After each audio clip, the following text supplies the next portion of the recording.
काल अशोक जब रक्ति के पास पहुंचा तो रानी ने उसे रोका नहीं। उसने बस सम्राट की आंखों में देखा, जहां दया का कोई नामो निशान नहीं था। काल अशोक ने कड़क कर पूछा, तुम कौन हो जो मेरे मार्ग में बाधा बन रही हो? रक्ति ने बिना डरे उसकी ओर देखा। उसकी खामोशी सम्राट के साहस को चुनौती दे रही थी। इससे पहले कि सम्राट कुछ और कहता, साक्षी उड़कर रक्ति के कंधे पर जा बैठा।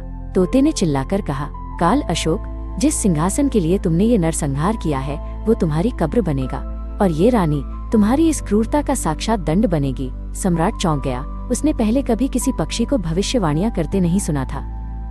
रानी रक्ति का शरीर धीरे धीरे धौली की चट्टानों जैसा होने लगा। उसके अंगों में पत्थर की कठोरता आने लगी।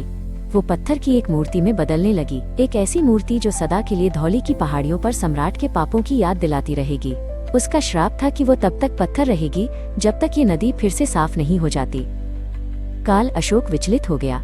उसने अपनी तलवार फेंक दी और घुटनों के बल गिर पड़ा। उसने उस पत्थर की रानी और उस भविष्यवक्ता तोते के सामने अपना सिर झुका लिया।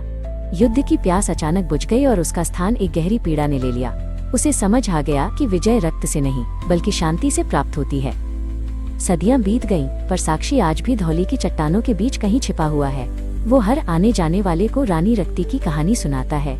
धौली आज शांति का प्रतीक है, लेकिन वहाँ की हवा आज भी उस रहस्यमय तोते के स्वर और उस पत्थर की रानी के मौन दुख से भारी रहती है।